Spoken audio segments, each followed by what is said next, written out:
ठीक है, ये लो मैं तुमको एक फल देता हूँ, इस फल को ले जा करके अपनी पत्नी को खिला देना।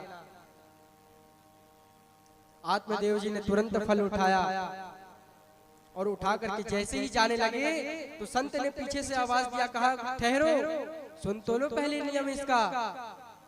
बोले कि जब तुम्हारी पत्नी यह फल खाए तो 1 महीने तक झूठ ना बोले, 1 महीने तक पाप ना करे, 1 महीने तक हरि का चिंतन करे, 1 महीने तक भागवत कथा श्रवण करे।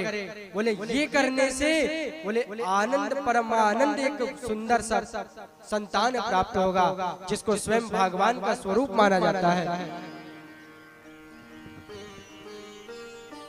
इतना नियम बता करके संत जी महाराज अपने लोग को गए और इधर आत्मदेव जी तुरंत भागे भागे अपनी पत्नी के पास गए और कहने लगे कि यह लो फल और इस फल को खा करके भगवान का चिंतन करो, लेकिन हाँ याद रखना कि तुमको झूठ नहीं बोलना है, लोभ नहीं करना है, पाप नहीं करना है, केवल हरि का चिंतन करना है।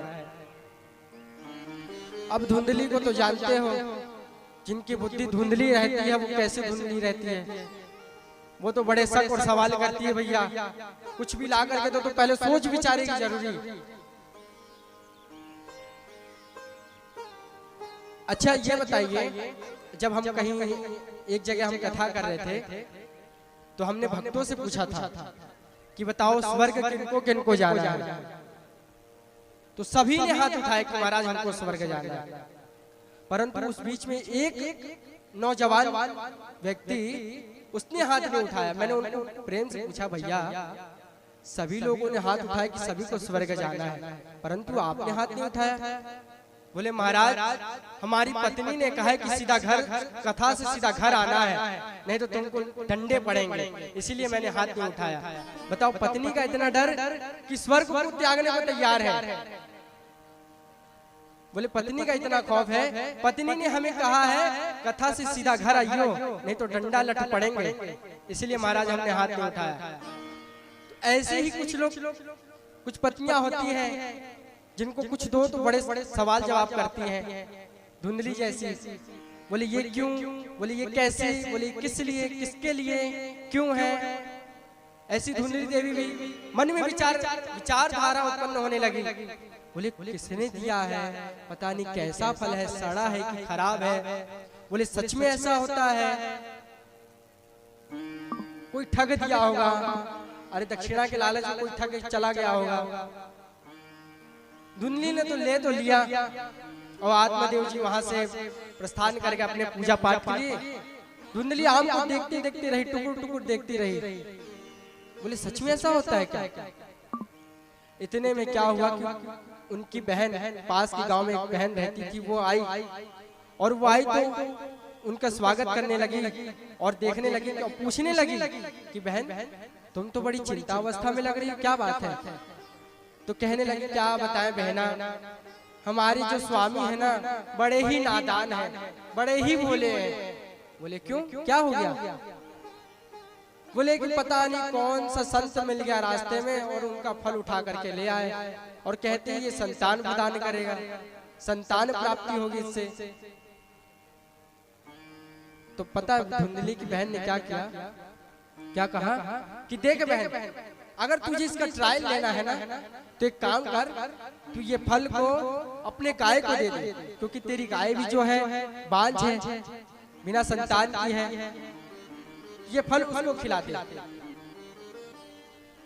बोले अगर फल उसको खिला दूंगी तो मेरे स्वामी जब मुझसे पूछेंगे कि वो फल कहाँ गया और अभी तक मैं गर्भवती नहीं हुई तो मैं क्या जवाब दूंगी। बोले तू चिंता क्यों लेती है। बोले मेरे पास उपाय है ना। बोले क्या। देख मेरे पास अभी 9 संतान है और 10वां अभी गर्भ में है, तो तू एक काम कर, फल को जो है गाय को खिला दे, अगर गाय का बच्चा तू होगा तो इससे ट्रायल भी हो जाएगा, और रही बात संतान की तो तू 9 महीने तक अपने पेट में कपड़ा बांध करके एक्टिंग करना, एक्टिंग करना। बोले एक्टिंग करने से क्या होगा, कभी ना कभी तो पता चल ही जाएगा।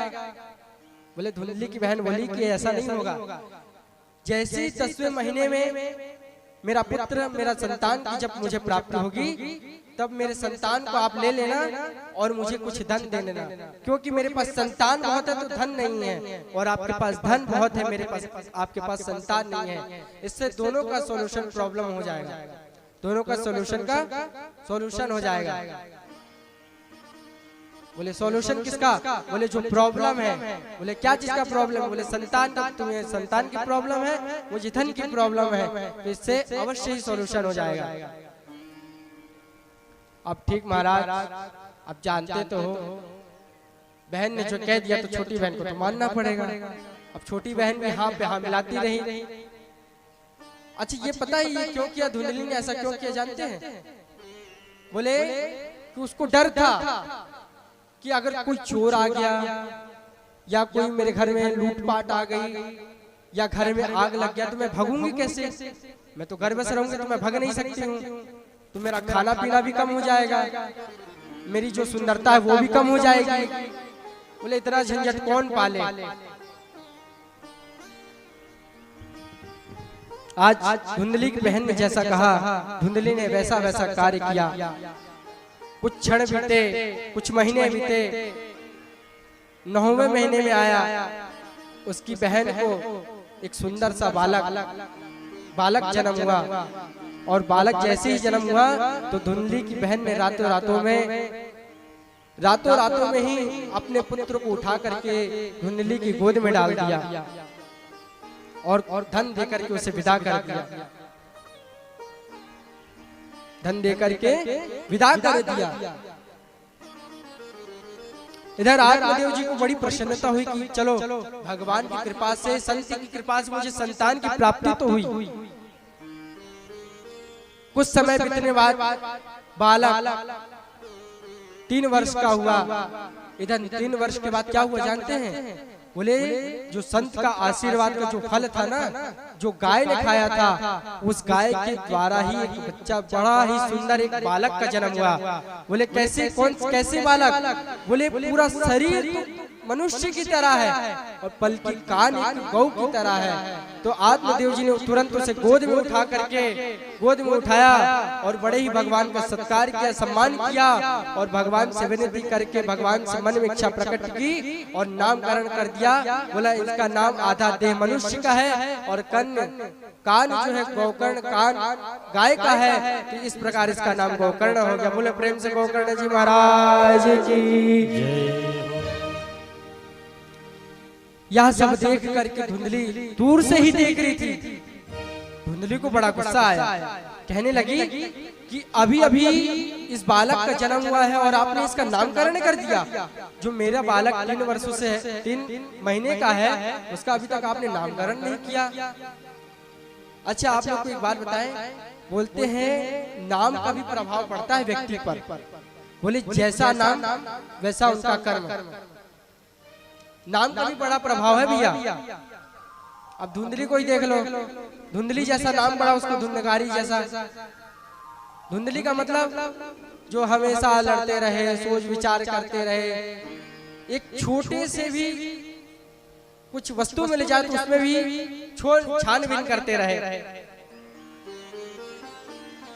बोले जैसा नाम उसका वैसा रंग, वैसे उसके कर्म। धुंधली ने लड़ा और कहने लगी कि देखो आपने तो उसका नामकरण कर लिया, अब भैया ये जो बालक है इसका मैं नामकरण करूंगी। बोले कैसे? मेरा नाम धुंधली तो मेरे पुत्र का नाम धुंधकारी। मेरा नाम धुंधली तो मेरे पुत्र का नाम धुंधकारी।